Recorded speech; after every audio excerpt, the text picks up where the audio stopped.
Civil engineering BTech மற்றும் MTech admission நடைபெறுகிறது. குறைவான கட்டணம், தரமான கல்வி, 100% வேலை வாய்ப்பு உறுதி. உடனே அணுகவும் doctor MGR educational and research institute, Maduravoyal.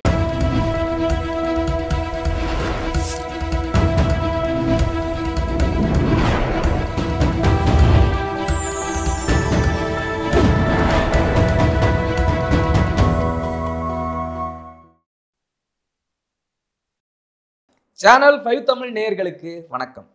திருசக்தியாரின் கேள்வி பதில் நிகழ்ச்சியில் உங்களை சந்திப்பதில் மகிழ்ச்சி அடைகிறேன். ஐயா ரெடியா இருக்காரு. உங்களுடைய கேள்விகளை அவரிடம் கேட்கலாம். வாருங்கள் சார். வணக்கம். வணக்கம். என்ன சார் நெத்தி அழுத்தி தொடக்கிறீங்களா? எதுவும் வேர்வை எதுவும் இருக்கா? டச்சப் எதுவும் பண்ணணுமா? திருநீரோன்னு நினச்சிட்டிங்களோ? இல்லை, வேர்வையை தான் தொடச்சேன். வேர்வை தான் தொடச்சேன், திருநீர் இல்லை. சரி, சந்தோஷம். புரிஞ்சிருச்சுன்னு நினைக்கிறேன் உங்களுக்கு.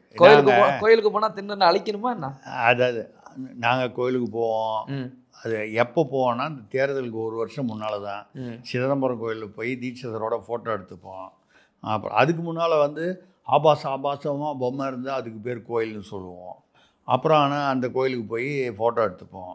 கோயிலுக்குள்ளே போய் இப்போ இந்துன்னு நடிக்கிறதுக்காக நம்ம வீட்டில் கிறித்தவ முறையிலெல்லாம் எல்லாம் சடங்கெல்லாம் அவங்க வீட்டில் நல்லது கெட்டதெல்லாம் நடக்கும். இங்கே மட்டும் இப்போ போயிட்டு அங்கே திருநீர் ஒருத்தன் செல்ஃபி எடுக்கணுன்றான். திருநீரோட செல்ஃபி எடுத்தால் அப்புறம் அங்கே போய் யார் பதில் சொல்லுது? அங்கே நம்ம படி அளக்குறாங்கல்ல, படி அளக்குறவங்க கிட்ட பதில் சொல்லணும்ல. ஆலயத்தில் முதலாளி ஆலயத்தில் போய் பதில் சொல்லணும்ல. ஆனாலும் அதை அழிச்சார். இப்போ அது வியர்வை அழிச்சார். நெற்றி வேர்வை நிலத்தில் சிந்த அவர் உழைக்கிறார் பாருங்க கோயிலில். அது கோயிலுக்கு போய் அது வியர்வை தான் அழிச்சார். அது நீங்கள் திருநீர்னு தப்பாக நினைக்காதீங்க. நானும் வியர்வையை தான் அழித்தேன். ஆனால் நான் எனக்கு இந்த யாருக்கிட்டையும் எதிர்பார்ப்பு படிகளப்பு, நான் போய் யாருக்கிட்டையும் பிச்சை எடுக்கிறது இல்லை. ஆனால் எனக்கு பிச்சை எடுக்காதனால எனக்கு நான் திருநீர் அழிக்கணும்னு எனக்கு அவசியம் இல்லை. கேள்விக்குள்ளே போகலாம். Right sir. மக்களுடைய கேள்விகளை ஆரம்பிச்சிருவோம். ஸ்ரீபெரும்புத்தூர்லேருந்து நீலகண்டன் கேட்கிறார், குடித்துவிட்டு சாகிறவன் சாகட்டும், மிச்சம் மீத உள்ளவர்களை வைத்து ஆட்சி நடத்துவோம் என்கிறாரே நெல்லிக்குப்பம் திமுக எம்எல்ஏ புகழேந்தி. ஆமாம், பேசியிருக்காரு. இது சரியா தவறா? முதல்ல இல்லை, குடிச்சு விட்டு கூட அவர் தான் சொல்கிறாரு. அதில் வேறு சொல்லியிருக்காரு, நாங்கள் 24 மணி நேரமும் திறந்து வைப்போன்றார். அதையும் சொல்கிறாரு. ஆமாம், இப்போ ஏதோ ஒரு 10 மணிலேருந்து ஏதோ ஒரு டைமிங் இருக்குது. 24 மணி நேரமும் திறந்து வைப்போம். நீங்கள் மூடணும்னு தான் இல்லை. இந்த பக்கம் நாங்கள் படிப்படியாக மூடுவோம். ஹைகோர்ட்டு கூட கேட்டிருக்கு, இது வரைக்கும் நீங்கள் மூடுறதுக்கு என்னெல்லாம் ஸ்டெப்ஸ் எடுத்திருக்கீங்க, இந்த 4 வருஷத்தில் எவ்வளவு மூடிருக்கீங்க. திமுக அரசை கேட்டிருக்கு நேற்று 2 நாளுக்குள்ளே எவ்வளோ மூடிருக்கீங்க, என்ன இது. அதுக்கப்புறம் இந்த என்ன சொல்கிறது, அவர்களுக்கு அட்வைஸ் பண்ணி அது ரீஹாபிலிட்டேஷன் மறுவாழ்வு மையங்கள் அமைச்சு இது வரைக்கும் எவ்வளோ பேர் இந்த மறுவாழ்வு மையத்துக்கு அவனுக்கு நீங்கள் ஆலோசனையெல்லாம் கொடுத்து அவனுக்கு எல்லா பயிற்சியும் கொடுத்து எவ்வளோ பேர் திருந்திருக்காங்க. அவன் எங்கே திருந்துது? அங்கே போயிட்டு கொஞ்ச நாள் இருந்துட்டு மறுபடியும் அங்கே தான் திருப்பி கடையில் தான் போய் நிற்கிறான். இதை உயர்நீதிமன்றம் கேட்டிருக்கு. இவர் இருக்கிறது பத்தாதுன்னு 24 மணி நேரம் திறந்து வைக்கணுங்கிறாரு. அதுக்கப்புறம் குடித்தாவெல்லாம் செத்து சாப்பிட்டோம். எவ்வளோ நல்ல எண்ணம் பாருங்கள். திமுக அமைச்சர்களுக்கு திமுகவினருக்கு எவ்வளோ நல்ல எண்ணம். மிச்சம் இருக்கிறவனை வச்சு நாங்கள் ஆட்சி நடத்திப்போம். எனக்கு இப்போ ஒரு சந்தேகம் வருது, இவர் மக்களை அப்படி சொல்கிறாரா இல்லை அமைச்சரவையிலேயே நிறைய பேர் குடிக்கிறாங்க? நான் யாரையும் குறிப்பிட்டு மனசில் வச்சுட்டு சொல்லலை. நீங்கள் தப்பாக எடுத்துக்கூடாது. இவராக இருக்குமோ அவராக இருக்குமோ இவர் நம்ம யாரையும் சொல்லலை. இவர் ஒரு கால அமைச்சரவையிலேயே நிறைய பேர் குடிக்கிறாங்க.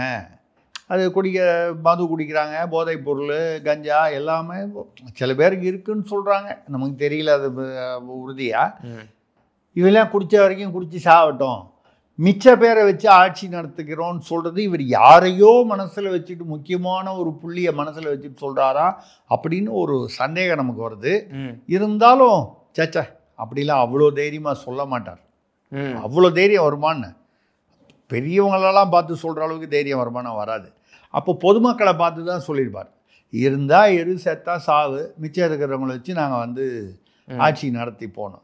எவ்வளவு நல்ல எண்ணம், மக்கள் மீது எவ்வளவு ஒரு மக்கள் சேவை ஆற்றுகிறார்கள். அவ்வளோதான். மக்கள் எக்கடை கெட்டு போனால் எங்களுக்கு என்ன? எடுத்துக்கலாமா? வீரப்பா வசனம் மாதிரி நாடு நாசமாய் போகட்டும் அப்படின்னு. அதுதான் அவர் அது அன்றைக்கி வசனமாக பேசுனதை இவர் வந்து சாதாரணமாக மேடையில் பேசுகிறார், சினிமாவில் பேசுனதை நிஜ வாழ்க்கையில் பேசுகிறார். இவரே இப்படி சொல்கிறார். ஆனால் திமுக நிர்வாகி கூட்டத்தில் எல்லாத்துக்கும் மட்டன் பிரியாணி, அந்த வீடியோ பார்த்துருப்பீங்க, பாட்டிலே வித் மட்டன் பிரியாணி. ஆமாம், அது வச்சுக்கிட்டு தானே அது மட்டும் எங்கே போச்சான்? அப்போ அந்த நிர்வாகிகள் போயிட்டு எப்படி ஆட்சி நடத்துறது, எப்படி கட்சி நடத்துறது? இல்லைங்க, அது மாதிரி ஆட்கள்லாம் குடிச்சு செத்து போயிட்டா அந்த இடத்துல புது எம்எல்ஏ வருவான்ல, புதுசு. அப்போ ஏற்கனவே அவள எம்எல்ஏவாக இருக்கிற மந்திரி ஆவான்ல. நீங்கள் பரிணாம வளர்ச்சியை புரிஞ்சிக்கவே மாட்டேன்றீங்க. சூப்பர், நல்லா இருக்கு பரிணாம வளர்ச்சி, நல்லா இருக்குல்ல. Okay sir. அடுத்த கேள்வி, திருநின்ற ஊரிலிருந்து தமிழ் செல்வன் கேட்கிறார். மாட்டாஸ்பத்திரி மருத்துவர் TS Saravanan all India civil service coaching centre தலைவராக தமிழக அரசு நியமித்துள்ளதே.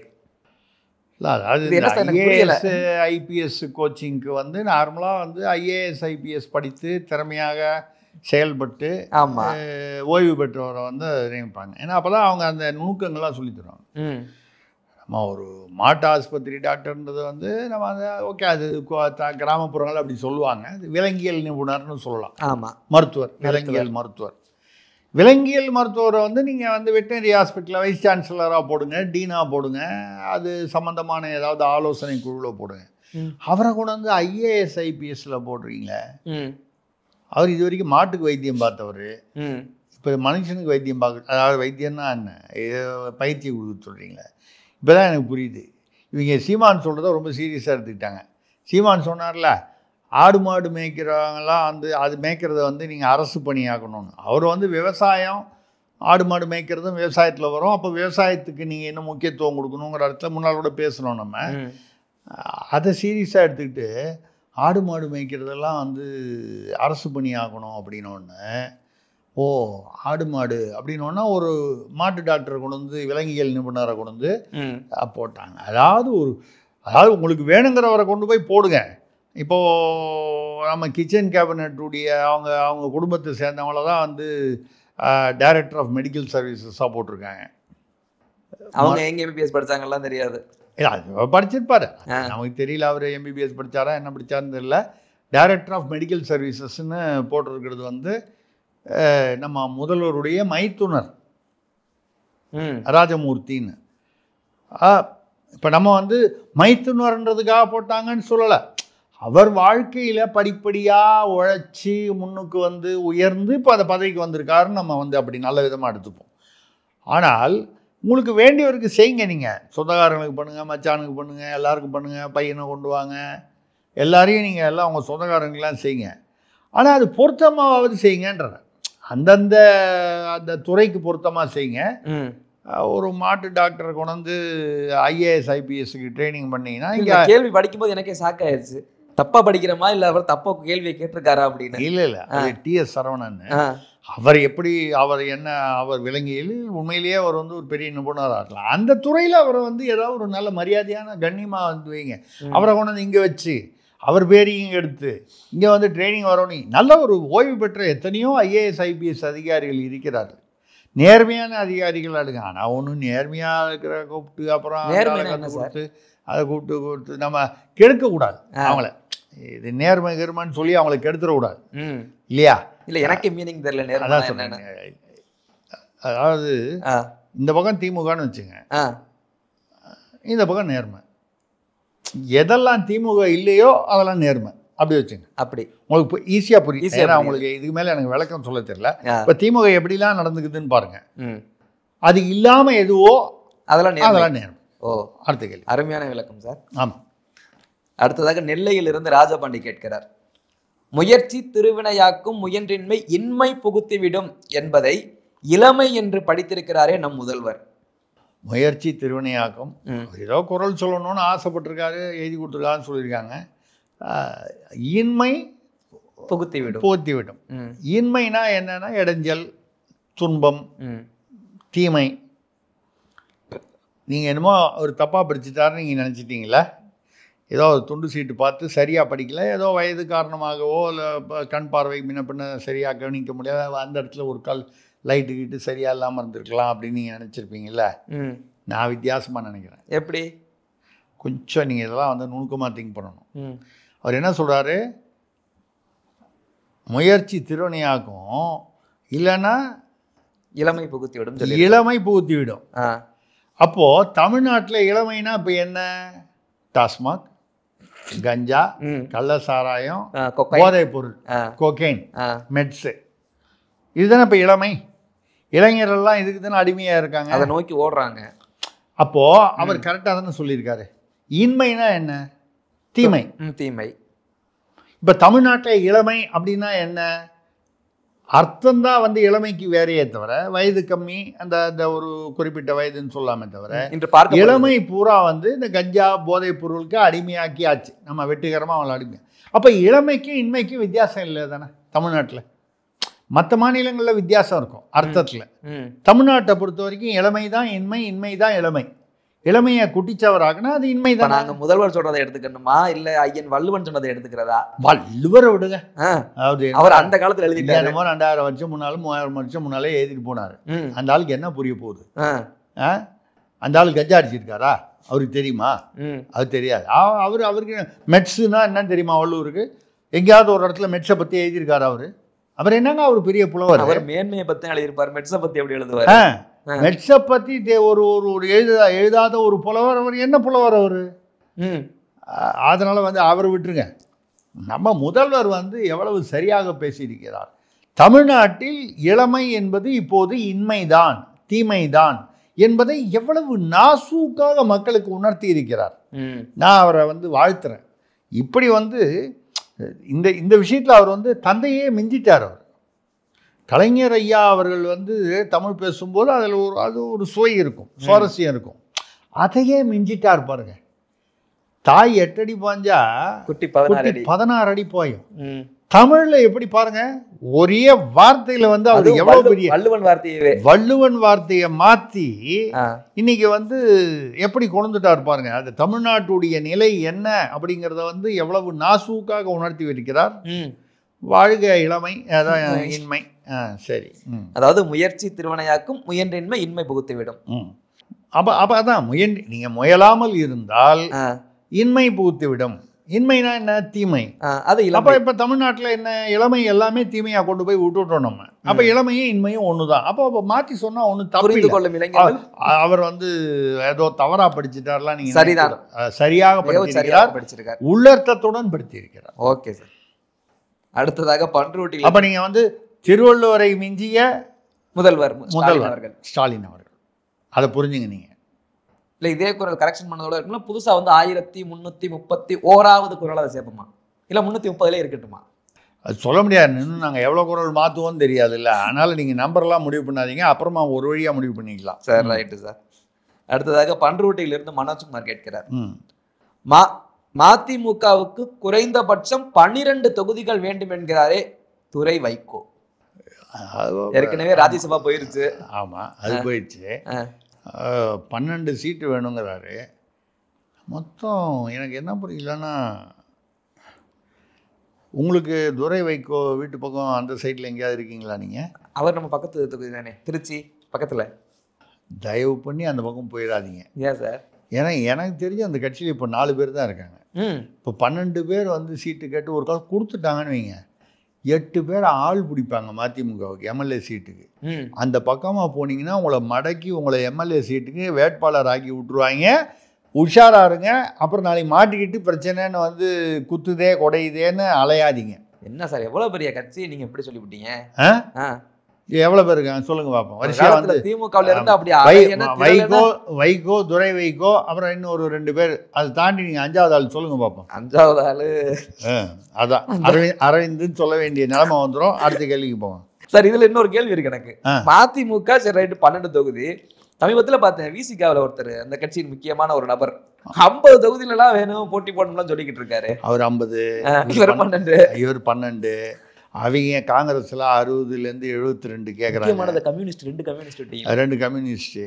இப்போ இவங்கெல்லாம் வந்து என்ன பண்ணியிருக்காங்கன்னா, உங்களுக்கு தெரியும்ல, நடிகர் விஜய், அதாவது தாவேகா தலைவர் விஜய் வந்து அவருக்கு வேண்டிய ஒரு சினிமா தயாரிப்பாளர் வந்து இவங்களெல்லாம் கூட்டிகிட்டு கிரீஷ் சோடிங்கர், அதான் அந்த இவர் காங்கிரஸில் தமிழ்நாட்டுக்கு இன்சார்ஜ், டெல்லியில் அகில இந்திய காங்கிரஸில் தலைமையில், அவர்கிட்ட போய் திமுக இல்லாத கூட்டணி, அதாவது விஜய், காங்கிரஸு, கம்யூனிஸ்ட்டு, விசிக இப்படி ஒரு பேச்சு நடந்துக்கிட்டு இருக்கு. திமுக கூட்டணியில் திமுக இல்லை அப்படி வச்சுங்களேன்.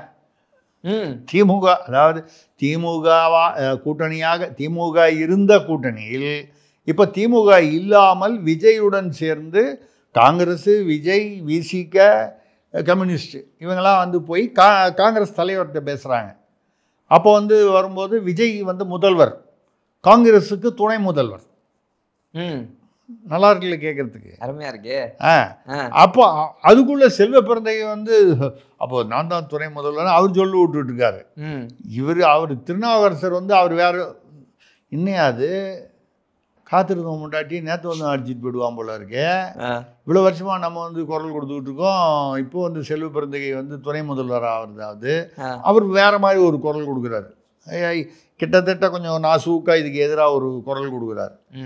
இப்படியாக தமிழ்நாட்டு அரசியல் வந்து காமெடியாக ஓடிக்கொண்டிருக்கிறது. இதுல 50-12 அதான் 50-12 72 ஆளுக்கு ஆளு கேட்க வேண்டியதானே. என்ன சார் நம்ம ஒரு 2 கேட்போமா? இல்ல எனக்கு என்னன்னா எல்லாரும் சேர்த்து கூட்டி பார்த்தா ஒரு 542 வரப்போகுது. இவங்க 234 தான் இது வந்து சட்டமன்றத்தில் 542ன்றது வந்து அங்க பாராளுமன்றத்தில்ங்கிறத புரிஞ்சுக்கிட்டு கேட்குறாங்களா இல்லை இங்கே 542ன்னு ஏதாவது தவறாக படிச்சுட்டு 12 50 72ன்னு கேட்குறாங்களான்னு நமக்கு தெரியல. ஏன்னா இவங்க சொல்கிறதெல்லாம் கொடுத்தா திமுக 20 சீட்டில் தான் நிற்கணும். இந்த ரகசியம் தான் ராஜேந்திர போன தடவை பேசணும் பாருங்க. அண்ணன் ராஜேந்திர பாலாஜிக்கு தெரிஞ்சு போச்சு.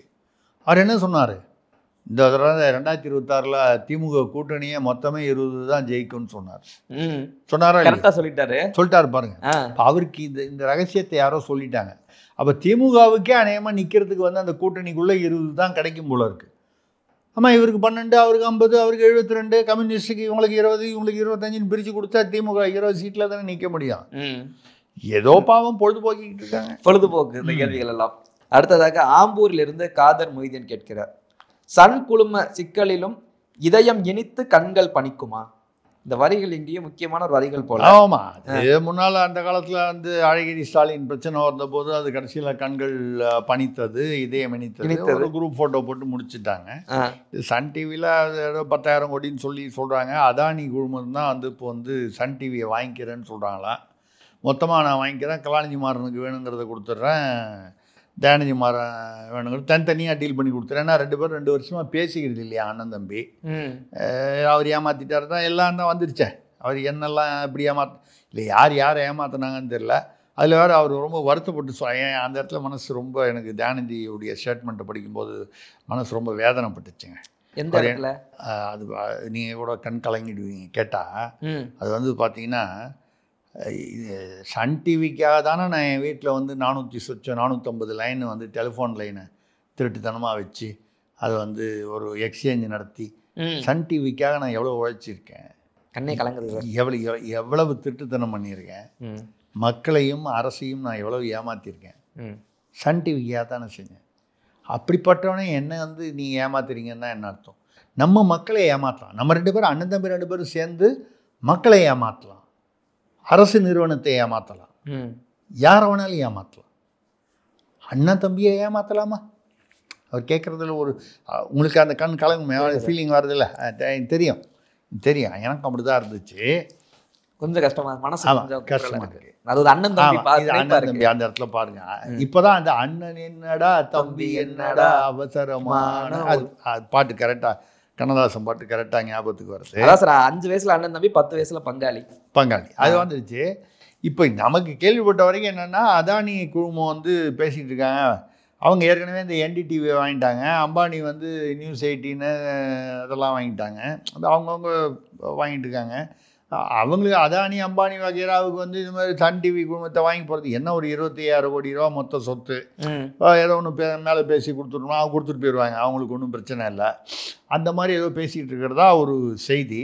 இல்லை நடுவில் வந்து முதல்வர் குடும்பம் வந்து அக்டோபர் மாதம் முதல் நோட்டீஸ் அனுப்பிச்ச போதே அவங்க வந்து முதல்வர் தலையிட்டு கொஞ்சம் ஏதோ ஒரு பஞ்சாயத்து பேசினதாகவும் அது தோல்வியில் முடிந்ததாகவும் சொல்கிறாங்க. 2வது மறுபடியும் இப்போ கூப்பிட்டு, ஏன்னா இப்போ வந்து இது வந்து யாரை பாதிக்கும்னா இல்லை எங்கே பிரச்சனை வரும்னா அவர் சும்மா இல்லாமல் தயாநிதி மாறன் என்ன சொல்கிறாரு, இடி, சிபிஐ, எஸ்எஃப்ஐஓ சீரியஸ் ஃப்ராட் இன்வெஸ்டிகேஷன் அதெல்லாம் வந்து அவங்களுக்கெல்லாம் தபால் அவங்களுக்கெல்லாம் நாங்கள் தகவல் தெரிவிப்போம், இன்னெல்லாம் நடந்திருக்கு, 2003 நீங்கள் மோசடியாக பங்குகளை மாற்றிருக்கு, ஏதாவது வரிசையாக சொல்கிறாரு. 3900 கோடி ஷேரை வந்து நீங்கள் 1 கோடிக்கு வாங்கி 1.2 கோடிக்கு வாங்கிட்டீங்க. அப்புறம் வந்து 455 கோடி ஒரு வருஷத்துக்கு, போன வருஷம் வந்து டிவிடெண்டு, மொத்தம் டிவிடெண்ட் கணக்கு பார்த்தா 5900 வருது. சகோதரி டாக்டர் அன்புக்கரசி அமெரிக்காவில் இருக்காங்க, அவங்களுக்கு 500 கோடி ரூபா கொடுத்து அவங்க வாயை அடைச்சிட்டிங்க அப்படின்னு சொல்லி இதெல்லாம் சொல்கிறாரு. இப்போ இதெல்லாம் சிபிஐ, இடி எல்லாம் உள்ளே இறங்கிச்சின்னு வைங்க. இப்போ இது மட்டும் வராது. வைகோ சொன்னார் பாருங்க, அப்போது பொட்டி பொட்டியாக காட்டன் பாக்ஸு 2G பணம் எங்கள் தேவலம்மாள்கிட்டையும் ஸ்டாலின் வீட்டுக்கும் போச்சு, கோபாலபுரத்துக்கு போச்சு, பார்த்தாங்க எல்லாரும் அப்படின்னு சொன்னார்ல வைகோ. இப்போ இங்கே தான் இருக்கார், இப்போ சொல்லுவாரா சொல்ல மாட்டார். அப்போ அந்த பொட்டி பொட்டியாக போனது அந்த இதில் வந்து இப்போ அந்த ஆராசாவை பற்றி அந்த 5 கோடி ரூபா ஒரு சொத்து குவிப்பு வழக்கு, 2G வழக்கு மறுபடியும் இப்போ சமீபத்தில் விசாரணைக்கு வருது. இந்த சமயத்தில் இந்த மாதிரி விஷயங்கள் அப்போ சிபிஐயோ இடியோ வந்து உள்ளே இறங்குச்சின்னு வைங்க, இந்த இவங்களுக்குள்ள அந்த பங்கு இந்த மோசடி அப்படின்னு சொல்கிற குற்றச்சாட்டு அது உண்மையாக இல்லையா நமக்கு தெரியாது, எது உண்மை எவ்வளோ உண்மை தெரியாது. அது எப்படி இருந்தாலும் அதுக்கு பதிலாக இந்த 2G விஷயங்கள் வெளியில் வரலாம். இதெல்லாம் இல்லாமல் இன்னும் ஒரு 3G 4G 5Gன்ற மாதிரி இன்னும் எவ்வளோ விஷயங்கள் உள்ள. ஏன்னா 4 கோடி ரூபா கடன் வாங்கி அறிவாலயத்திலிருந்து திமுகவிலிருந்து வாங்கி தயாளம்மாள், அதாவது கோபாலபுரத்துலேருந்து தயாளம்மாள் என்ன வரும்போது கொண்டு வந்தாங்களா, அது நம்ம அந்த காலத்துலேயே வந்து ட்ரெயினில் டிக்கெட் இல்லாமல் வந்தவங்க. அப்படி இருக்கும்போது அவங்க வந்து அவங்க சீராக கொண்டு வந்துருக்க போகிறாங்க இவ்வளோ கோடி, லட்சம் கோடியில் இல்லை 1000 கோடியில். அப்போ அவங்க 4 கோடி அதாவது திமுக குடும்பத்திலிருந்து வாங்கி கடன் வாங்கி ஆரம்பித்தது இன்றைக்கி 25,000 கோடியாக இருக்குது லாபம். அது கிரிக்கெட்டு சன்ரைஸ் இது இருக்குது, சன் பிக்சர்ஸ் இருக்குது, ஸ்பைஸ் ஜெட் வாங்கினாங்க மறுபடியும் விற்றுட்டாங்க, இப்போ நிறையா சொத்துக்கள்லாம் இருக்குது. எதனா 25,000 கோடி. அப்போ உள்ளுக்குள்ளே வந்து பார்த்தா தான் வேறு என்ன இன்கம் டேக்ஸ் என்ன ஏதாவது விதிமீறல் இருக்கா, ஏமாற்றுதல் இருக்கா, சிபிஐ இன்னும் என்னென்ன மோசடி. இந்த செபி மோசடிலாம் வந்தால் அந்த ஐபிஓ இனிஷியல் பப்ளிக் ஆஃபரிங்லாம் அதிலலாம் வந்து போலி அதாவது ப்ராஸ்பெக்டஸில் பொய் சொல்லியிருந்தாலோ இல்லை தகவலை மறைத்திருந்தாலோ 10 வருடம் வரைக்கும் சிறை தண்டனை உண்டு. அப்போ தயாநிதி என்ன சொல்கிறாரு, அங்கெல்லாம் வந்து சொல்லிடுவேன்னா என்ன சொல்கிறாரு, எனக்கு பணம் வருதோ வரலையோ அண்ணனை ஜெயிலுக்கு அனுப்பிச்சிடுவேன்னு சொல்லி மிரட்டுறாரு. இதுதான் நிலைமை. இப்படி தான் வரும் கர்ம வினைன்றது. இப்படி தான் உப்பு தின்னா தண்ணி குடிச்சுதான் நம்பிக்கை கொடுக்க அண்ணனுக்கு மனது வரவில்லை. எனக்கு என்னன்னால் இப்போ அதானி ஏதோ ஒரு கால் வந்து ஒரு சமாதானப்படுத்தி பேசி அவர் வாங்கிட்டு இவருக்கு ஏதோ கொடுத்தாருன்னா, கலாநிதி சார் அவர் வந்து ஏற்கனவே ஃபின்லாண்டில் நிறைய சொத்தெல்லாம் வச்சுருக்கார். யூரோப்பில் அருமையான நாடு, சின்ன குட்டி நாடு, ரொம்ப அருமையான நாடு. அங்கே ஏற்கனவே நிறைய சொத்துக்கள்லாம் வாங்கி வச்சுருக்காங்க. அடிக்கடி வந்து வருஷத்துக்கு ஒரு தடவை ஃப்ளைட்டில் போயிட்டு வருவாங்க எல்லாம் இதில் குடும்பத்தோட ஹாலிடேஸ்க்கு. எல்லாத்தையும் ஒட்டு மொத்தமாக விற்றுட்டு கூட போய் அங்கே கூட போய் நிம்மதியாக செட்டிலாகி இருக்கலாம், தப்பு ஒன்றும் இல்லை, அவங்க இஷ்டம். அதுக்கு பதிலாக இப்போ வந்து இந்த பக்கம் சித்தரஞ்சன் ரோட்லேருந்து சமாதானம் பண்ணி வைக்கிறேன்னு வந்தாங்கன்னா கலாநிதி மாறனுக்கும் தயாநிதி மாறனுக்கும் ஏதாவது தேருமானு தெரியல. ஏன்னா அதானி அவர் வியாபாரி, அவர் ஏதோ ஒரு கரெக்டாக பார்த்து உனக்கு என்ன வேணும்னு பார்த்து மின்னியாக கொடுத்துருவாரு, இவருக்கு என்ன வேணும்னு பார்த்து கொடுத்துருவாரு. அதுக்கப்புறம் அதை எப்படி இம்ப்ரூவ் பண்ணி லாபம் அது வேறு. இங்கே போச்சுன்னா இது ஏதோ சொல்லுவாங்க முதல வாய்க்குள்ளே போன மாதிரி வந்து போயிருமே. இவங்களுக்கு கடைசியில் கலாநிதி மாறனும் தயாநிதி மாறனும் ஐயா நம்ம சண்டை போடாமல் ஒன்றா இருந்திருந்தா கூட பின்னியாக இருந்திருக்கலாமேங்கிற ஒரு நிலைமை வரும். வந்துடக்கூடாதே. அதாவது பஞ்சாயத்துக்கு போகும்போது யாருக்கிட்ட போகணுங்கிறத கொஞ்சம் பார்த்து போகணும். சூதானமாக இருப்பாங்கன்னு நினைக்கிறேன். கலாநிதி மாறன் தயாநிதி மாறன் 2 பேருமே வந்து அறிவு சார்ந்தவர்கள், புத்திசாலிகள், அனுபவம் உள்ளவர்கள், சூதானமாக இருப்பார்கள். சண்டை போட்டுக்கிட்டா கூட அட்லீஸ்ட் ஆளு கொஞ்சம் மிச்சப்படுதானாவது பார்த்துப்பாங்க. நல்லா இருக்கட்டும். சரி, ரைட்டு. அடுத்ததாக தாம்பரத்திலிருந்து மைக்கேல் ராஜ் கேட்கிறார், இஸ்ரேல் ஈரான் போராலும் ஜனநாயகத்திற்கு எதிரான சம்பவங்களை தட்டி கேட்கும் ஆற்றல் உள்ள முதல்வர் நம் முதல்வர் ஸ்டாலின் மட்டுமே என்கிறாரே சபாநாயகர் அப்பாவு. இஸ்ரேலு, காஜா, இந்த பக்கம் பாலஸ்தீனு, இந்த போரை தட்டி கேட்கும் தைரியமுள்ள முதல்வர் இவர் ஒருத்தர் தான். ஆமாம். இவர் தட்டி கேட்டால் இஸ்ரேல் வரைக்கும் கேட்குமா? ரொம்ப தூரத்தில் இருக்க இஸ்ரேலு, ஈரானும் அந்த பக்கத்தில் ரொம்ப தூரத்தில் இருக்க. இவர் தட்டி கேட்டு இல்லை. இப்போ எனக்கு புரிஞ்சு போச்சு. அது எப்படி முதல்வர் பேசுறது, முதல்வர் பற்றி பேசுகிற உங்களுக்கு மட்டும் புரியுது இல்லை. அது அது அது சில நுணுக்கங்களை நம்ம ஃபாலோ பண்ணணும். ஒரு தலைவரை வந்து நம்ம கரெக்டாக ஃபாலோ பண்ணணும். இது பார்த்தீங்கன்னா இப்போ தான் இந்த அசீம் முனி இருக்கார்ல, இராணுவ தளபதி, அவர் போயிட்டு என்ன பண்ணார், போனோன்னு போய் எனக்கு அது வேணும் இது வேணும்லாம் அவங்ககிட்ட போய் கோரிக்கை மனுவெல்லாம் கொடுத்துருக்காரு. உண்மையை சொல்ல போனால் பாத்திரம் ஏந்தி போய் பிச்சை கேட்டு வந்திருக்காரு. வரும்போது என்ன பண்ணாரு, ட்ரம்ப்பு கொஞ்சம் வந்து தற்புகழ்ச்சி, அதாவது அவருக்கு புகழ்ந்தா ரொம்ப பிடிக்கும், நோபல் பரிசு. ஆமாம். உடனே என்ன பண்ணார், அவருக்கு நோபல் பரிசு அப்படின்னு வந்து அனௌன்ஸ் பண்ணிட்டு வந்துட்டார். இந்த ஏதோ அவர் கொடுக்குறாருன்றது கேட்டு வந்தவுடனே பார்த்தா 3 நாள் பார்த்தீங்கன்னா டைரெக்டாக அமெரிக்கா வந்து ஈரான் மேலே குண்டு போட்டுடுச்சு. இப்போ ஈரானை குண்டு போட்டால் ஒரு இஸ்லாமிய நாடு அப்படிங்கும்போது பாகிஸ்தான் சும்மா இருந்தால் அது சரியாக இருக்காது, முறையாக இருக்காது. ஒரு இஸ்லாமிய நாட்டை இன்னொரு இஸ்லாமிய நாடு வந்து ஆதரிக்கலைன்னா அது நியாயம் இல்லை. உடனே என்ன பண்ணிட்டாரு, குண்டு போட்டது தப்பு, அநியாயம். அப்போ என்ன ஆயிடுச்சு, நோபல் கேன்சல் ஆகிடுச்சா இல்லையா? பாகிஸ்தான் வந்து நோபல் பரிசு கொடுக்கணும்னு சொன்னது வந்து அப்போ இப்போ புரியுதா அப்பாவு என்ன சொல்கிறாருன்னு. இந்த நோபல் பரிசு யாருக்கு வரணும், நம்ம தமிழக முதல்வருக்கு வரணும்.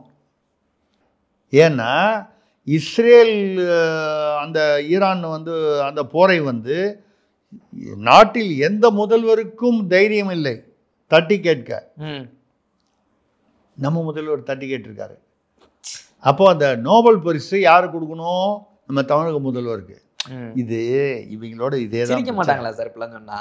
இப்படி சொன்னா சிரிக்க மாட்டாங்களா மற்ற ஸ்டேட்ல இருக்கவங்க? நான் ஈவேரா பெரியாருக்கு யுனெஸ்கோ விருது கொடுத்தாங்கன்னு சொல்லி விக்கிபீடியாலேயே போட்டாங்களே, என்ன பண்ணீங்க? அப்போ எல்லாரும் வந்து ஓ ஈவேராவுக்கு வந்து இதுலேயே யுனெஸ்கோ விருதே கொடுத்துருக்காங்க, நமக்கு தெரியாமல் போயிருக்கு, நம்ம படிக்காமல் விட்டோம். அப்புறம் யாரோ ஃபேக்ட் செக்கில் போட்டு அவன் வந்து தகவல் அறிஞ்சு சொல்கிற மாதிரி அது மாதிரி ஃபேக்ட் செக்கிங்கில் போட்டு கேட்டால் யுனெஸ்கோவில் ஈவேரா பெரியாரா ஈவி ராமசாமி நாயக்கரா யார் அவர் எங்களுக்கு தெரியவே தெரியாது, நாங்கள் யாருக்கும் அப்படிலாம் ஒன்றும் விருதெல்லாம் கொடுக்கல சொல்லிட்டாங்க. அது சொல்லிட்டு அப்புறம் விக்கிபீடியா வந்து அதை தெரிஞ்சுக்கிட்டு அதுலேருந்து ரிமூவ் பண்ணிட்டான். ஏன்னா விக்கிபீடியா நாளைக்கு தவறான செய்தி போட்டான்னு வரக்கூடாது சட்ட. ஈவேரா பெரியாருக்கு யுனெஸ்கோ விருது மாதிரி நம்ம முதல்வருக்கு நோபல் பரிசு கொடுக்கலாம்ல. நம்ம ஜெகத் ரட்சகம் மாதிரி யார்ட்டையாவது சொன்னால் டப்புன்னு ஒரு வள்ளூர் ஓட்டத்தில் ஒரு ஃபங்க்ஷன் வச்சு ஒரு நோபல் தமிழக நோபல் பரிசு, நீங்கள் அதான் உலகத்தில் தான் நோபல் பரிசு கொடுக்கணுமா, தமிழக நோபல் பரிசு அப்படின்னு சொல்லி ஒன்று கொடுத்துட்டா முடிஞ்சு போச்சு இல்லை? யார் கேட்க போகிறா? அது மாதிரி வந்து நோபல் வாங்கிய நாயகனே அப்படி இப்படின்னா ரெண்டு போஸ்டர் ஆமாம் போட்டு போஸ்டர் ஒட்டிக்கலாம். ஆக நோபல் பரிசு நம்ம முதல்வருக்கு தான். எனக்கு அதெல்லாம் புரியலை. ஒன்றே ஒன்று தான் சார், ஒரு சபாநாயகர் அப்பாவு அவர்களே இது இப்படி சொல்லும்போது அதெல்லாம் உள்ள பிரச்சனை தீர்க்க முடியல, எங்க உலக நாடு பிரச்சனை இப்போ என்ன சார் பண்ணுறது? அதெல்லாம் முக்கியம் இல்லைங்க. சும்மா சபாநாயகர்லையும் உட்காந்து வச்சுருந்தா முடியாது. வர எம்எல்ஏ எலெக்ஷனில் 2026 அவருக்கு எம்எல்ஏ சீட்டு கொடுத்து அவரை மந்திரி ஆகணும். அப்போ நோபல் பரிசு கொடுக்குறது நியாயம் தானே? நல்லா நீங்கள் வந்து காரண காரியத்தை புரிஞ்சுக்கணும். அப்பாவும் ஏன் நோபல் பரிசு கொடுக்க சொல்கிறாரு? நோபல் பரிசு கிடைக்கல, அது வேறு விஷயம். அவருக்கு எம்எல்ஏ போஸ்ட் கிடைக்குன்னா அவர் மந்திரி ஆகணும்.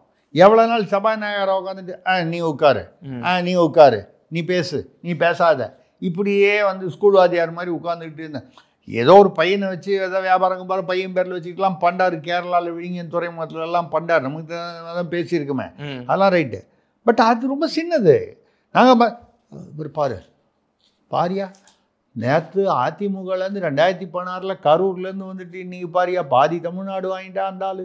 இவர் திருச்சியில் இப்படி பண்ணிட்டாரு, அவர் இப்படி பண்ணிட்டார், இவர் இப்படி பண்ணிட்டாரு. நம்ம நடுவில் உட்கார வச்சுட்டு கையில் ஒரு ஸ்கேலை கொடுத்துட்டு எல்லாரையும் வந்து எல்லாரும் உட்காருன்னு சொல்லிட்டாங்க. வருத்தமாக இருக்காதா இல்லையா அவருக்கு? அப்போ அவர் வந்து முதல்வரை குஷிப்படுத்துவதற்காக அப்படி சொல்கிறார், அவ்வளோதான். குஷிப்படுத்தினால் கிடைக்க வேண்டியது கிடைக்கும். ரைட்.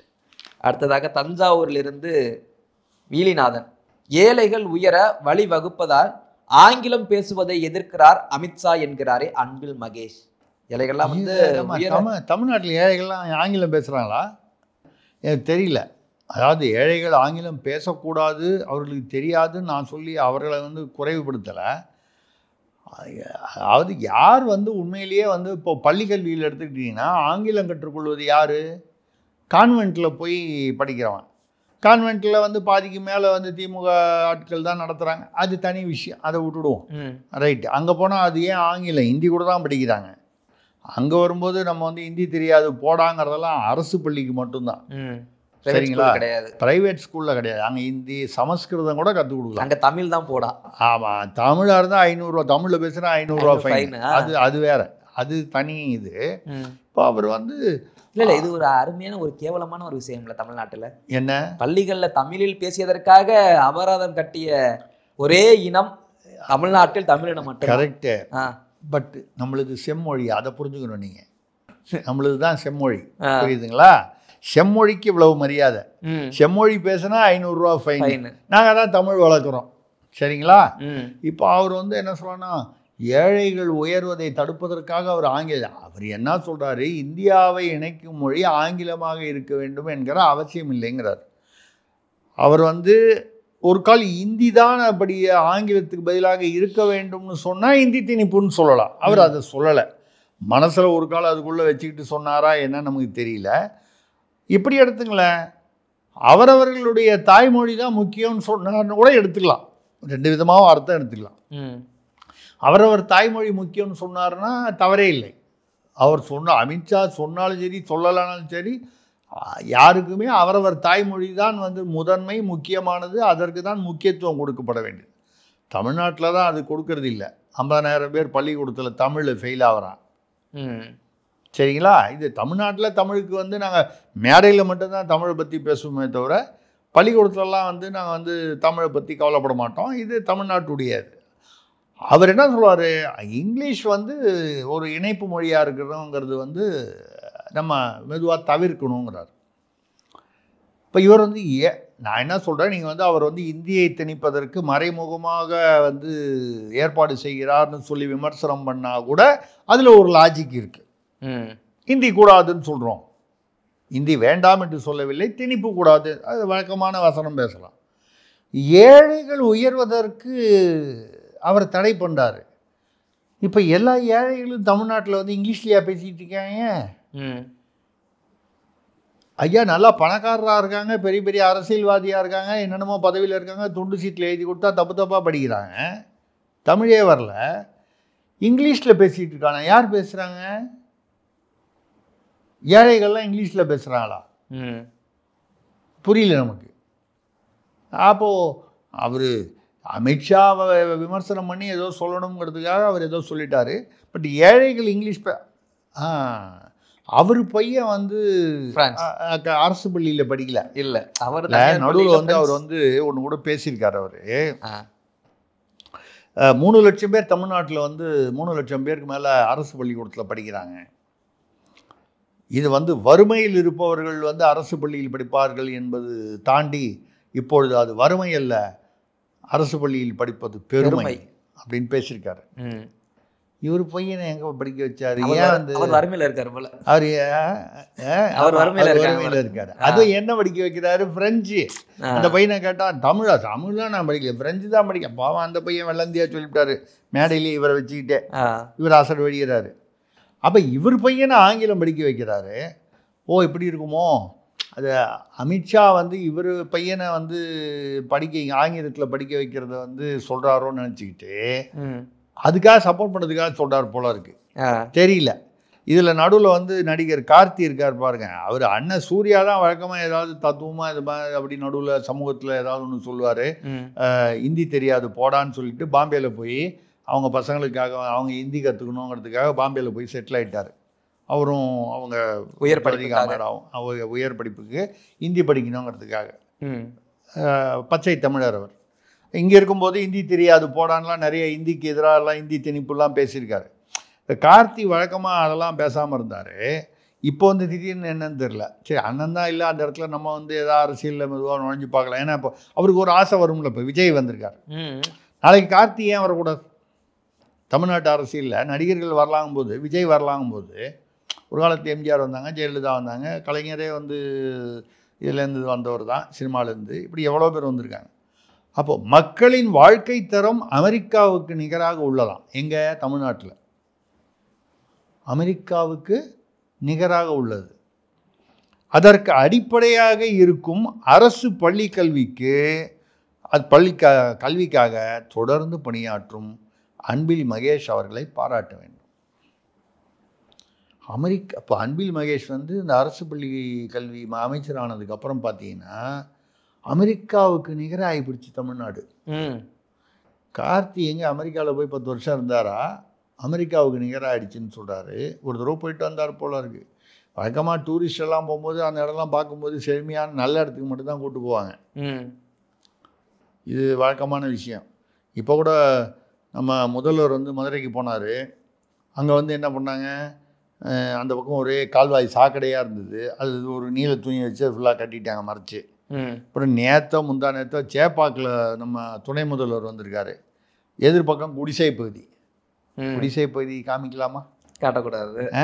அது குடிசை பகுதியில் வர இடத்துல வந்து சேப்பாக்கில் துணை முதல்வருடைய தொகுதியில் வந்து குடிசைகள் இருக்குன்னு பொதுமக்களுக்கு தெரியலாமா? ராஜாங்க ரகசியங்கள் வெளிப்படலாமா? உடனே என்ன பண்ணாங்க, அந்த குடிசை பகுதிக்கு இருக்கிறது பகுதி பூரா ஒரு நீல கலர் துணி.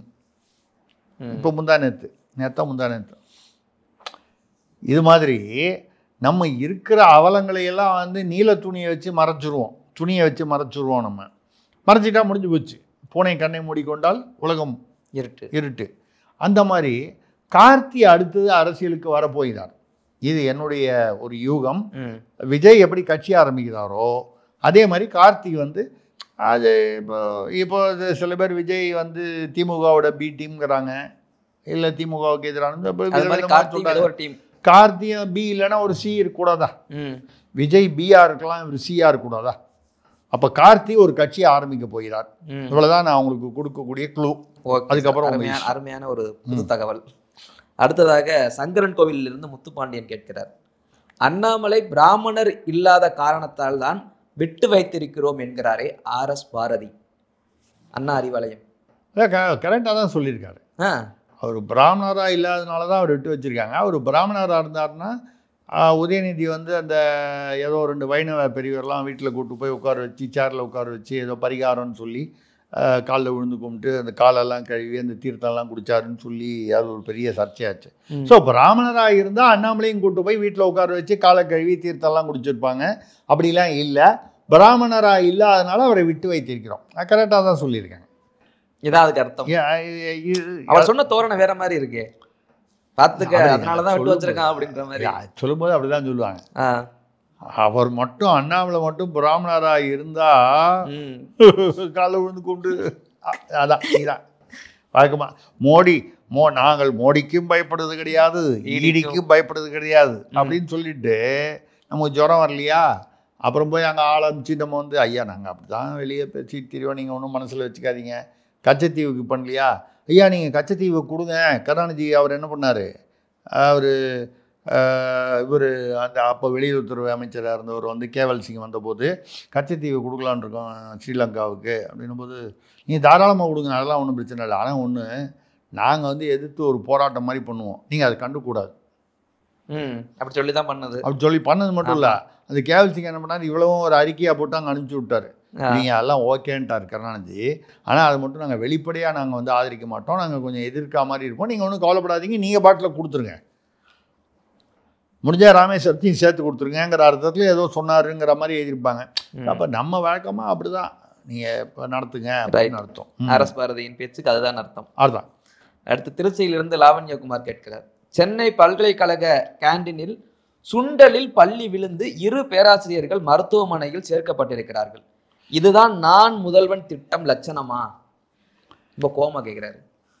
இல்லை, நீங்கள் கொடுக்குற காசுக்கு பள்ளி தாங்க விழுவும், பாம்பா வந்து போட முடியும் சுண்டல்ல.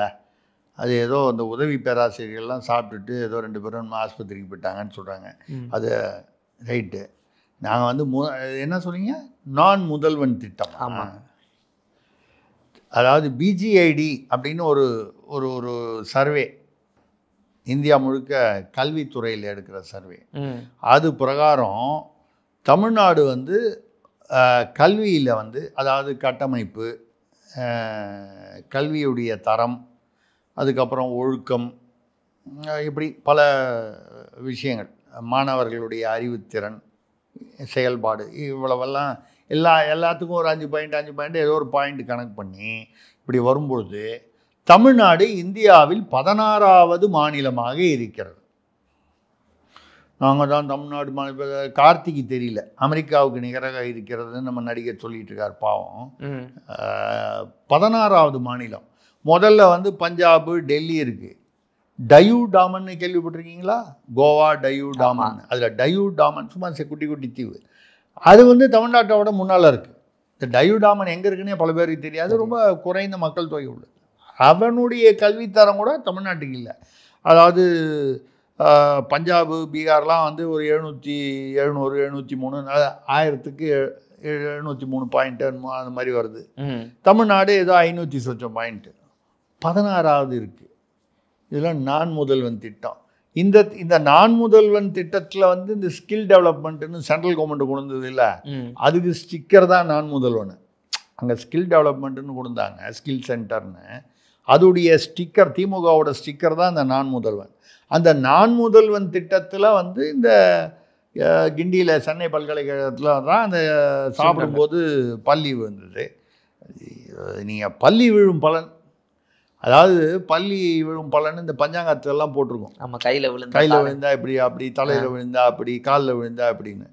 சுண்டலில் விழுந்தா எப்படின்னு தெரியல, இது வரைக்கும் பஞ்சாங்கத்தில் கண்டுபிடிக்காதது அதுதான். அதையும் இனிமேல் திமுக ஆட்சிக்கு வந்ததுனால இனிமேல் பள்ளி விழும் பலனில் பள்ளி சுண்டலில் விழுந்தால் என்னங்கிறதையும் சேர்த்துக்கு. அடுத்ததாக சென்னையில் இருந்து ஜான் வில்சன் கேட்கிறார், முதல்வர் மருந்தகத்தில் மாவு விற்கிறார்களாமே, தோசை மாவு. அது முதல்வர் மருந்துங்கன்னு இப்போ பேர் வச்சாங்க, அது ஒரிஜினலாக அம்மா மருந்துங்கன்னு இருந்துச்சு அவங்க இப்போ. முன்னாடி இருந்தது. ஆமாம், அதே மாதிரி அது அம்மா குடிநீர்னு வச்சாங்க, அதை தான் இப்போ மாற்றி மெரினாவில் வந்து ஏடிஎம் குடிநீர்னு சொல்லி முதல் நாள் நிற்கி வந்து முதல்வர் திறந்து வச்சுட்டு போயினார், மறுநாள்லேருந்து ஒர்க் பண்ணல. அது இது ஒன்றும் அதிசயம் இல்லை. ஒரு பிரிட்ஜை திறந்து வச்சுட்டு போவார், பொத்துன்னு விழுந்துடும் அது மறுநாளைக்கு. அதுக்கப்புறம் வேற எங்கேயோ வந்து அவர் திறந்து வைக்கும் போதே ஏதோ ஒரு கட்டணத்தில் வந்து விரிசல்னு நம்ம அதை கூட பேசணும். ஐயா முதல்வரை பார்த்து ஒரு பயம் கூட இல்லையான்னு. அந்த மாதிரி வந்து இப்போ வந்து மாவு முதல்வர் மருந்தகத்தில், அதாவது முன்னாள் அம்மா மருந்தகம்னு சொல்லி அப்புறம் அது இவங்க ஆட்சிக்கு வந்தோன்னா அதை மூடி வச்சுட்டு அதுக்கே வந்து ஒரு பெயிண்ட் அடித்து முதல்வர் மருந்தகம்னு மாற்றி ரைட்டு நல்லது நடந்தால் சரி. அதில் வந்து சேல்ஸ் ஆகலை. இது இதுன்னு சொல்லி அவங்க மத்திய அரசு வந்து ஒன்று நடத்துது, ஜன் ஆரோக்கியா, ஜன் ஆஷோதா தனியாக அவங்க அந்த நடத்துகிறாங்க. அதில் வந்து பார்த்தீங்கன்னா 400 ரூபாய்க்கு நீங்கள் வெளியில் வாங்குற மருந்து வந்து ஒரு 100-150 ரூபாய்க்கு கிடைக்காங்க அதே மருந்து. சரிங்களா? அது நிறைய இடத்துல சென்னையிலேயே கிளைகள் இருக்குது, தமிழ்நாட்டில் இருக்குது, சென்னையிலேயும் கிளைகள் இருக்குது.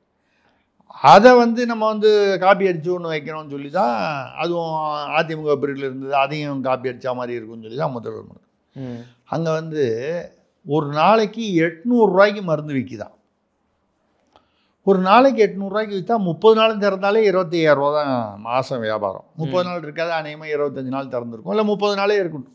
25,000 ரூபாவில் அங்கே வாடகை கொடுப்பாங்களா, கரண்ட்டு கட்டுவாங்களா, வேலை பார்க்குறவங்க சம்பளம் கட்டுவாங்களா, மருந்து வாங்குவாங்களா, என்ன வரும்? கடன் தான் வரும். அப்போது இப்போ என்ன பண்ணுறது?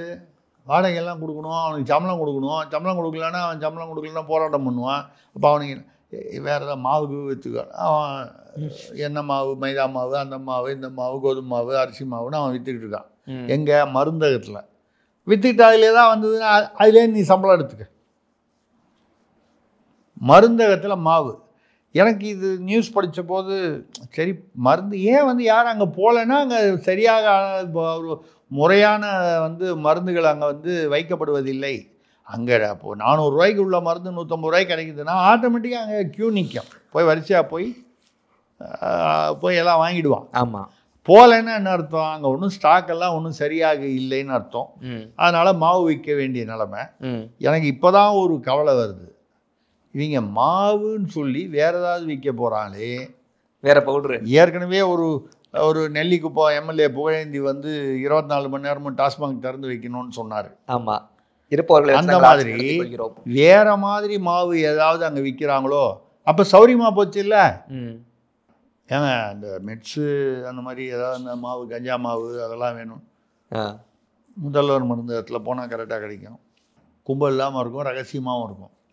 இப்படி ஆயிரப்போதே கடைசியில் முதல்வர் மருந்துங்க வந்து ஜாஃபர் சாதிக்கு கண்ட்ரோலில் வந்துட போகுதேன்னு எனக்கு கவலையாக இருக்குது. நீங்கள் மருந்து விற்கிது விற்கலை, நீங்கள் திறந்து வைங்க, வேண்டாம்னா மூடிடுங்க. ஆனால் இது வந்து போதைப் பொருட்கள் விநியோக மையங்களாக ஆகிவிட போகிறதே என்ற கவலை இருக்கிறது. ஏன்னா இவங்க திங்கிங் பூரா அப்படி தான் போகும். இந்த கடை வந்து வாடகை கொடுத்து லைட்டெல்லாம் போட்டு நம்ம ஆள்லாம் வச்சுருக்குமே, இந்த இடத்துல இதெல்லாம் விற்றோம்னா விறுவிறுன்னு வைக்குமே, சாராய கடை கணக்குலையும் வராது. சாராய கடை எப்படி டாஸ்மாக் ஆனதோ அது போல் இது. ரெண்டாவது இது கணக்குலையும் வராது, எந்த வரிகிரி எதுவும் இல்லை. அதனால் மாவுன்னு சொல்கிறாங்க, ஐயா ஜாக்கிரதையா இருங்க, அவ்வளோதான். ஜாக்கிரதை. அடுத்ததாக மும்பையிலிருந்து ஸ்ரீமதி ராஜன் கேட்கிறாங்க, மூகா அழகிரி மகன் துரை தயாநிதி மீதான கிரானைட் குவாரி வழக்கில் அவருக்கு மனநிலை சரியில்லாததால் ஆஜராக விலக்கு கேட்கப்பட்டுள்ளதே. ஆமாம், கோர்ட்டில் வந்து அந்த வழக்கு வருது. அவர் நடுவில் கொஞ்சம் உடம்பு சரியில்லாமல் ரொம்ப நாள் ஆஸ்பத்திரியில் இருந்தார்.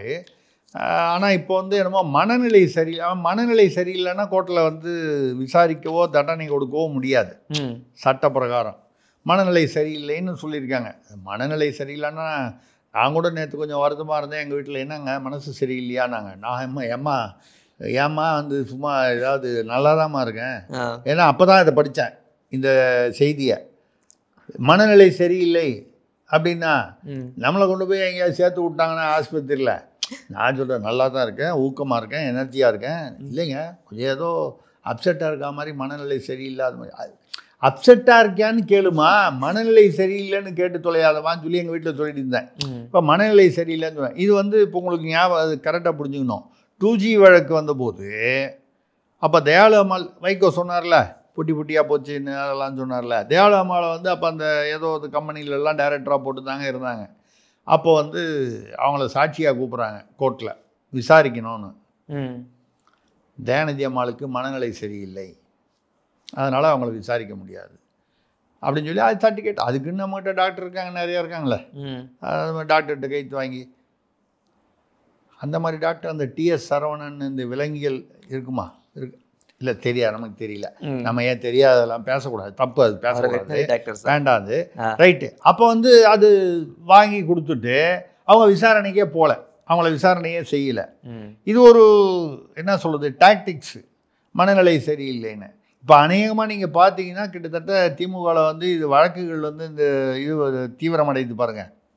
இந்த இடி வழக்குகள்லாம் தீவிரமடைஞ்சு அடுத்த இந்த 7-8 மாதத்தில் தேர்தலுக்கு முன்னால் ஒவ்வொருத்தருக்கா மனநிலை சரியில்லாமல் போகலாம். செந்தில் பாலாஜி மனநிலை சரியில்லை, இவர் பொன்முடி மனநிலை சரியில்லை, தம்பி அவர் மனநிலை சரியில்லைன்னு சொன்னதா இருக்கிறதுனால தான் அவர் வந்து சைவ மனிதத்தை பற்றி அப்படிலாம் பேசினார். முடிஞ்சு போச்சா, கேஸ் க்ளோஸு. தமிழ்நாட்டில் யார் தான் மனநிலை சரியாக இருக்கிறாங்க? யார்? தமிழ்நாட்டில் மக்கள் தான் இதை பார்த்துட்டு அவங்க தான் ரொம்ப நாளாக ஆச்சு சார். இல்லைங்க, அவன் லூசா நம்ம லூசா அப்படின்னா அவன் மனநிலை சரியில்லாமல் ரொம்ப வருஷமா. அதனால இது மனநிலை சரியில்லைங்கிறது வந்து எப்படி கூவத்தில் ஒரு முதலை வந்து முதல்ல அவங்க தான் வந்து விஞ்ஞானபூர்வமாக கண்டுபிடிச்சாங்க. சர்க்கரையை வந்து எறும்பு தின்னுடுச்சு, இது வந்து சாக்கை வந்து கரையான்னு சொல்ல போகிற இந்த மனநிலை சரியில்லைங்கிறதும் திமுகவுடைய விஞ்ஞானபூர்வமான அந்த விஷயங்களில் வந்து அதுவும் வருது. அவ்வளோதான் வரும். அதெல்லாம் பார்த்து இது அடுத்த இன்னொரு ஒரு வருஷத்துக்குள்ளே இந்த எலெக்ஷனுக்குள்ளே ஒரு அட்லீஸ்ட் ஒரு 10-12 பேர் இந்த மந்திரிகள் இல்லை மந்திரிகளாக இருந்தவர்களுக்கு பல பேருக்கு மனநிலை சரியில்லாமல் போவதற்கு வாய்ப்பு இருக்குது. Okay sir. அடுத்ததாக பள்ளிப்பாளையம் முகமது யூனஸ், டான்சானியா பழங்குடி கரகாட்ட குழு தமிழக முதல்வர் படத்தை வைத்து ஆடிய நடனம் கண்டு கழித்தீர்களா? அதுதான் சண்டி சிரிச்சிருச்சே. $35-40 வாங்கி கொடுத்தா அது அரவிந்த் படத்தையோ திருசக்தி சுந்தராமன் படத்தையோ வச்சு கூட அவங்க பண்ணி கொடுங்க சார், எனக்கு ஆமாம் அது வச்சு ஆடுவாங்கன்னு. என்ன இது மாதிரி வந்து இவங்க வந்து ஏன் அப்படி சீப்பாகவே திங்க் பண்ணாங்க? இந்த நரிக்குறவரை வந்து அது முத நாள் இன்னைக்கு சேகர்பாபு பக்கத்தில் உட்காந்து அது ஒரே பந்தியில் உட்காந்து சாப்பிடுது, மறுநாள் அதை ஒட்டி சில நாள் கழிச்சோ அதே பெண் வீட்டில் தான் போய் வந்து முதல்வர் வந்து காலை உணவு சாப்பிட்றேன்னு சொல்லி சாப்பிட்றாரு. இவர் மட்டும் சில்வர் தட்டில் வச்சு இட்லிலாம் சாப்பிட்றாரு. அவங்களாம் வந்து அந்த கூழ் இந்த இதில் வச்சு தொன்ன மாதிரி ஒரு கப்பில் வச்சு சாப்பிட்றாங்க. நரிக்குறவரின பெண்களுடன் சேர்ந்து அவளுடைய குடும்பத்தில் வந்து போய் வந்து முதல்வர் காலை உணர்வு சாப்பிட்டார். வயல்வெளியில் கார்பெட்டு, ரெட் கார்பெட் போட்டுக்கொண்டு, ஷூ போட்டுக்கொண்டு, சிமெண்ட்டு கான்கிரீட் போட்டு நடந்து விவசாயியாக நடந்தார். இப்படிலாம் வந்து கொடுக்குறாங்க. இந்த மாதிரி ஒரு என்ன சொல்லுது. அப்புறம் வந்து திடீர்னு ஒருத்தர் வந்து மாற்று போராளிகள் வந்து கிரிக்கெட் சாம்பியன்ஷிப்பில் வந்து அவர் வந்து உலக சாம்பியன் ஆச்சு இந்தியான்னு சொல்லி ஒருத்தர் வந்தார். அவரை கூட வச்சுக்கிட்டு முதல்வர், துணை முதல்வர், இப்பொழுது துணை முதல்வராக இருக்க உதயநிதி இவங்கெல்லாம் வந்து ஃபோட்டோ எடுத்துக்கிட்டாங்க. அவர் ஒரு அந்த கோப்பை கடைசியில் அது வந்து இந்த புதுப்பேட்டை மார்க்கெட்டில் வாங்கினது. ஆமாம், காயலாங்கடை மார்க்கெட்டில் வாங்கினது. அது இவங்க அப்படி தான் எவனா ஒரு டான்சானியா குழுலேருந்து வந்து நாங்கள் ஃபோட்டோ எடுக்கிறோம் அப்படின்னு ஒன்று டப்புன்னு எடுத்துகிட்டு போட்டு டான்சானியாவிலிருந்து பழங்குடிகள் தமிழ்நாட்டிற்கு வந்து தமிழ்நாட்டு முதல்வரை வந்து கொண்டாடுகிறார்கள். இந்த யுனெஸ்கோ வருது பேசணுமா, அது மாதிரி எல்லாம் அந்த எல்லாம் இப்படி தான் வருது. எல்லாமே அப்படி தான். திருத்த முடியாது போலையே சார்.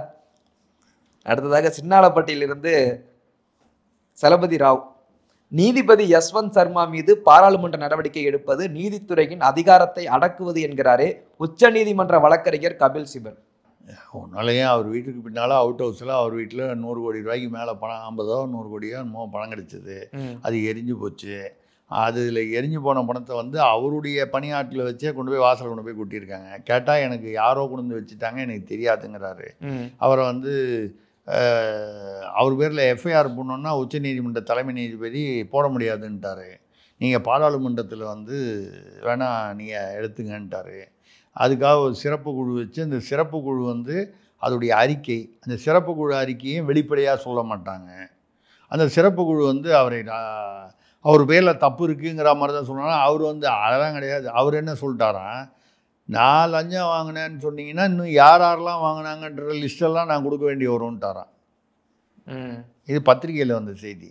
அப்போ எப்படி அனாவசியமாக அவர் போய் பண்ணுறது. இப்போ பாராளுமன்றத்தில் அவர் அது இம்பீச்மெண்ட்டுங்கிறது ரொம்ப காம்ப்ளிகேட்டட் ப்ராசஸ் அது. அப்போது கபில் சிபல் சொல்கிறாரு, யஷ்வந்த் வர்மாவை வந்து நீங்கள் அது மாதிரி எடுத்தீங்கன்னா நீதித்துறையை வந்து நீங்கள் வந்து அதாவது அவதூறு பண்ணுற மாதிரியோ இல்லை முடக்குவதை போலவோ, கருத்து சுதந்திரம் ஜனநாயகத்தை முடக்குவது 100 கோடி ரூபா. கபில் அதாவது ஒரு யோகியருக்கு இன்னொரு யோகியர் வந்து வக்காலத்து வாங்குகிறார். அவ்வளோதான் நம்ம சொல்ல முடியும். அவர் எவ்வளோ யோகியம் நமக்கு தெரிஞ்சு போச்சு. இவரை பற்றியும் நமக்கு தெரியும். ஒரு நாளில் வந்து பல லட்சங்கள் வாங்கிட்டு போகிறவர். யார் எந்த செய்தாலும் வந்து 25 லட்சம் கொடுத்தா வந்து உடனே வந்து பெயில் வாங்கி கொடுப்பாரு, ஆர்கியூ பண்ணுவார். ஒரு யோகியருக்கு இன்னொரு யோகியர் வந்து வக்காலத்து வாங்குகிறார்.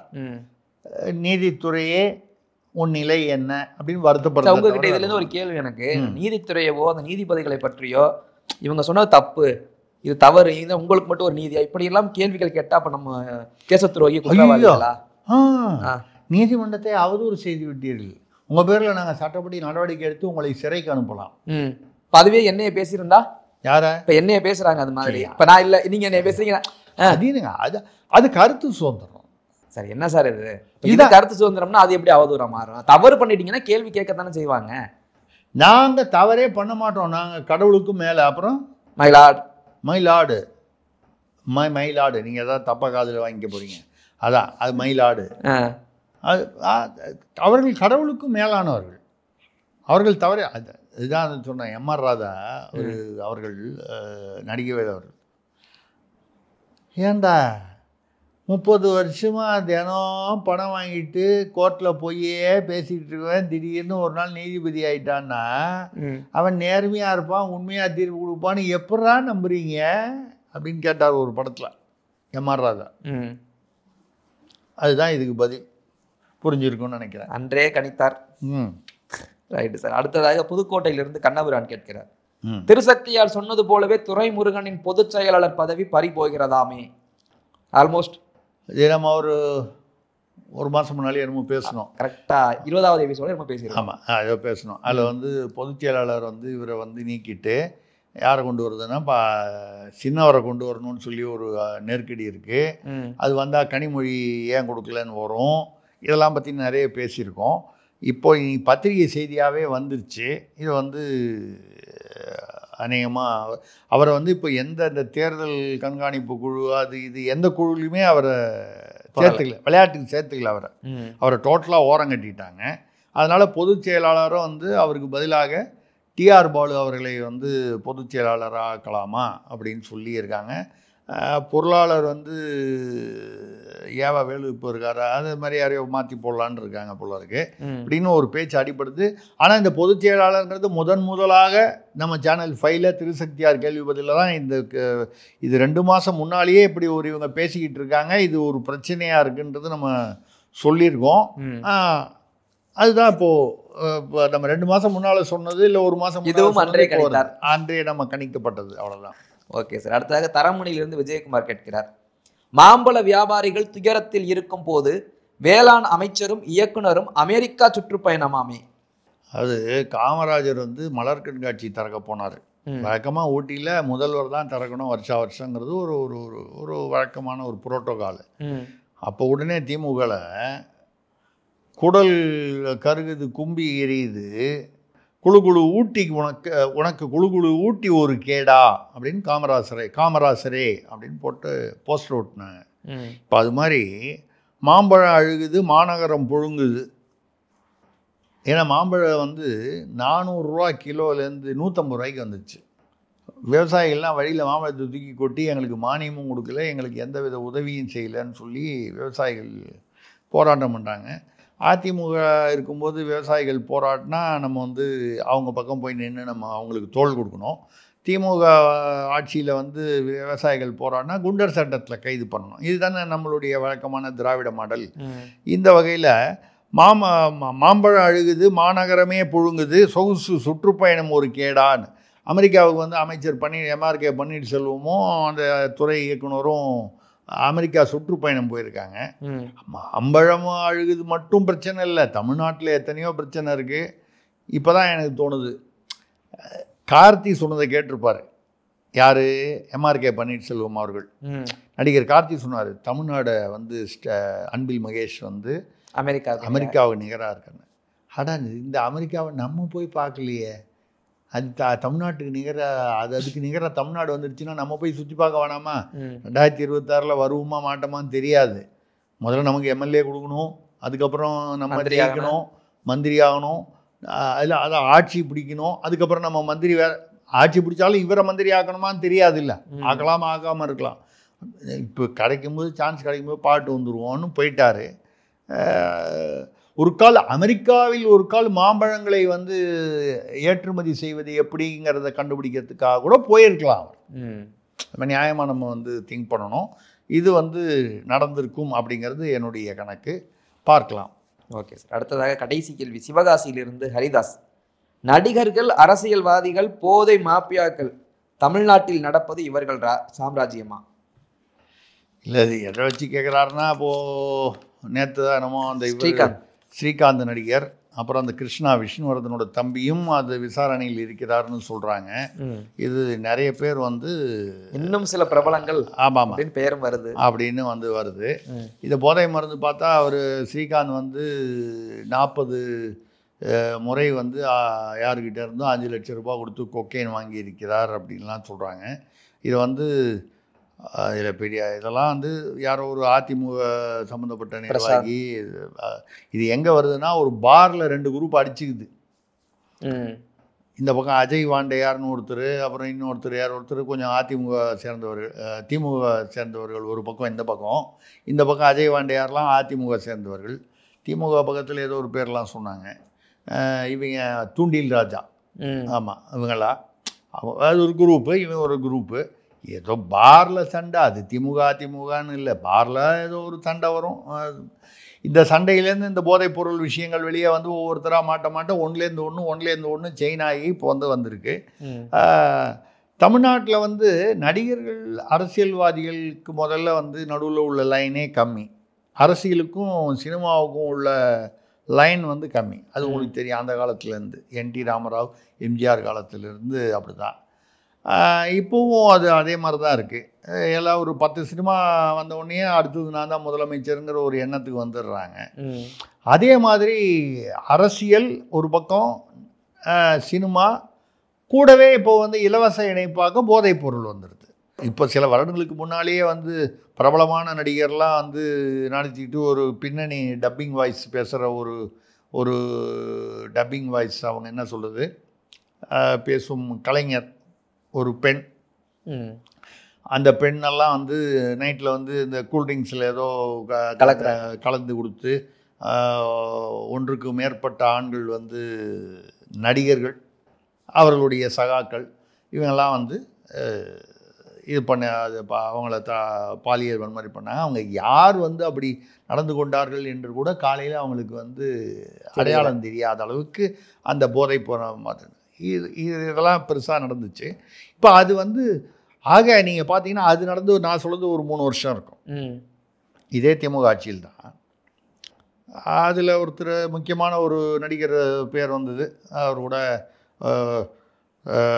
அவர் வந்து சூப்பராக யாரோ இருக்கிறவருடைய குடும்பத்தை சேர்ந்தவர். அப்புறம் அதிலிருந்து வெளியே வந்துட்டார். அது எல்லாருக்கும் தெரியும். தெரியும். அந்த மாதிரி வந்து அவர் மட்டும்தான் இல்லை, அதே வந்து நிறைய பேர் அந்த மாதிரி இருந்தாங்க. இன்னும் ஏதோ சொல்லுவாங்க, தம்பு கம்புன்னு நிறைய பேர் சொல்லுவாங்க. அதில் ஏதோ பேர்லாம் சொல்கிறாங்க, இது இவங்கெல்லாம் அதில் இன்வால்வ்டுன்னு. அதில் யார் நமக்கு, அதில் இவரும் இருந்திருக்கார் போல இருக்கு.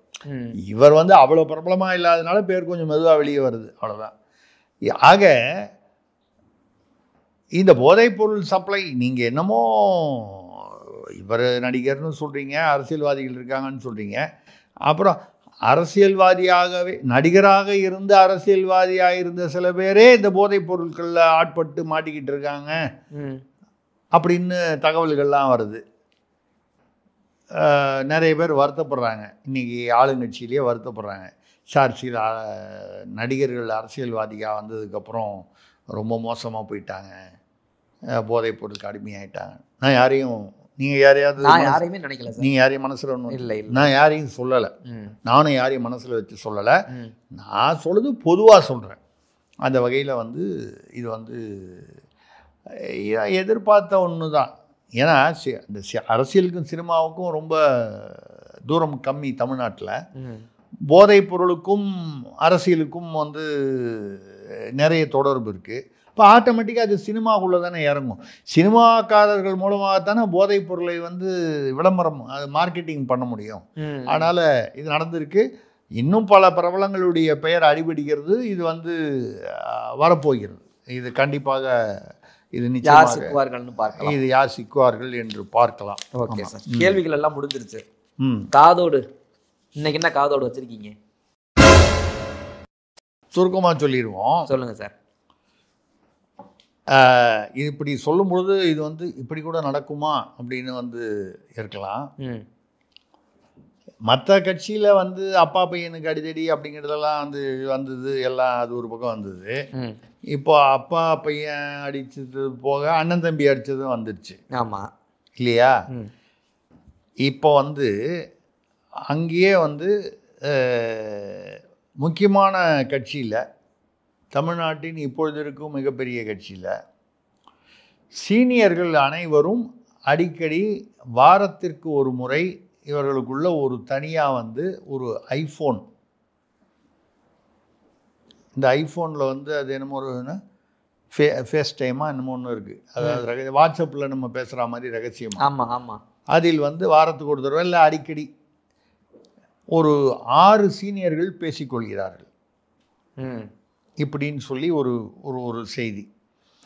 என்ன பேசிக்கொள்கிறார்கள் என்றால், இந்த தடவை மட்டும் சின்னவரை மன்னவரை விட்டுவிட்டு சின்னவரை வந்து முதன்மைப்படுத்தி எல்லா விதமான அவருக்கு பவரும் கொடுத்து, ஏன்னா அவருக்கு வேட்பாளர்கள் தேர்தலெல்லாம் பண்ணால் நம்மளை கம்ப்ளீட்டாக ஒதுக்கிடுவாங்க.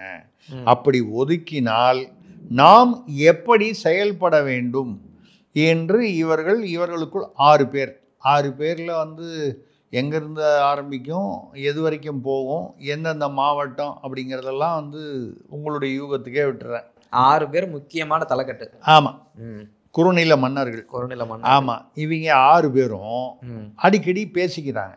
அந்த ஃபேஸ் டைமாக அது மாதிரி சொல்கிறாங்களே அந்த ஐஃபோனில் பேசிக்கிட்டு, இது அநேகமாக அதை நோக்கி தான் போகுது, இது உருப்படாது, கட்சிக்கு இது நல்லது இல்லை. அப்போ வந்து அவன் நம்ம வெளியே போனாலும் பிரயோஜனப்படாது. நம்ம வெளியில் போனால் ஏன் மதிப்பான், வைகோ மாதிரி ஆகிடும். நம்ம இன்னொரு வைகோவாக மாறுறதுல என்ன அர்த்தம் இருக்குது?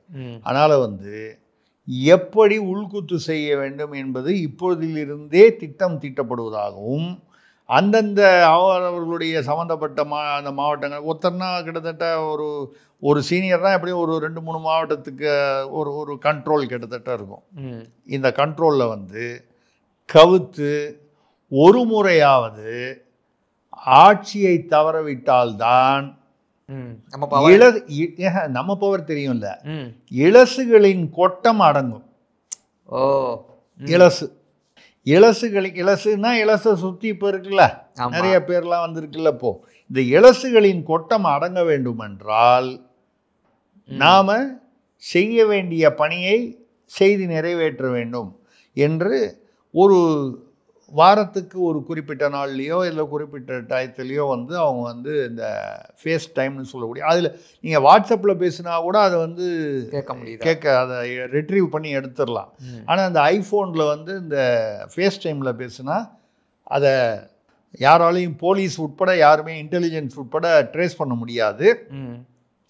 இது நடந்து கொண்டிருக்கிறது. இது நடக்குதுன்றதும் இவங்களுக்கு மேலிடத்துக்கு புரியுது. அப்போது யார் வந்து அப்பாவாக இருக்கிறவர் வந்து ரொம்ப குழம்பி போயிருக்காரு. இதை அடக்கவும் முடியல, இவங்கள அடக்கவும் முடியல, இவங்களும் சொன்னாலும் கேட்க மாட்டேங்கிறாங்க, அந்த இது இலசுகளும் வந்து சொன்னால் கேட்க மாட்டேங்குது, என்ன தான் பண்ணுறது அப்படின்னு சொல்லும்போது தான் இது பிரச்சனை பெருசாகும்போது தான் ஒருத்தர் 12 கேட்குறாரு, ஒருத்தர் வந்து 50 கேட்குறாரு, ஒருத்தர் 72 கேட்குறாங்க. இவங்களாம் அங்கங்கே போய் பேசுகிறாங்க, டெல்லியில் போய் ரகசியமாக பேசுகிறாங்க. இப்படி கண்ட்ரோல் இல்லாமல் இருக்குது அப்படின்னு சொல்லி அவர் வந்து ரொம்ப வருத்தப்பட்டு மன்னவர் அவர் வீட்டில் சொல்லியிருக்காரு, பேசாமல் நான் அரசியலிருந்து உடல் நலத்தை காரணம் காட்டி ஓய்வு பெற்றுக்கிறேன், யாரோ வரட்டும், எந்த சின்னவர் வரட்டும், எவர் வரட்டும், யாரோ வரட்டும், என்னமாவது நடக்கட்டும் அப்படின்னு சொல்லி ரொம்ப வருத்தப்பட்டதாகவும், அப்புறம் வீட்டில் சொல்லி இவ்வளோ அப்செட் ஆகிருக்காருன்னு சொல்லி கொஞ்சம் முக்கியமானவங்கெல்லாம் வேண்டியவங்கெல்லாம் கூப்பிட்டு இவங்க கவலைப்படாதீங்க எல்லாமே நல்லபடியாக வரும்னு சொல்லி இப்போ வந்து வீட்டில் வந்து ஊராக போய் ஜோசியம் கேட்டுக்கிட்டு இருக்காங்களாம். இந்த நிலை மாற என்ன செய்ய வேண்டும்? இந்த நிலை மாறி அதாவது இலசுகளுக்கு புத்தி வர்றதுக்கு என்ன செய்யணும்னு கேட்குறாங்க. அது ஜோசியர்கிட்ட கேட்டு என்னங்க புரியுது? ஜோசியர்கிட்ட கேட்டால் வந்து யாரோ ஒருத்தர் பாமகவில் ஒருத்தர் வந்து ஒரு எம்எல்ஏ வந்து சொன்னார், மேட்டூர் எம்எல்ஏ சதாசிவமானுமோ, கிளி ஜோசியம் பார்த்தேன், 1 மாதத்தில் வந்து ஐயா ராமதாஸுக்கும் அன்புமணி ராமதாஸ் ஐயாவுக்கும் மேட்ரு வந்து செட்டில் ஆகிடும்னு கிளி ஜோசியத்தில் பார்த்தேன்னு. கிட்டத்தட்ட இப்போ வந்து இவங்க கட்சியுமே கிளி ஜோசியம் பார்க்குற நிலைமைக்கு வந்துருச்சு. இவங்க உள்ள குழப்பம். இதுதான் இந்த வார காதோடு. நல்ல ஒரு காதோடு புதிய அப்டேட். ஆமாம், நேயர்களுடைய கேள்விகளுக்கும் நீங்கள் பதில் சொன்னதுக்கு ரொம்ப நன்றி. அடுத்த நேர்காணலில் சந்திப்போம். மிக நன்றி, வணக்கம்.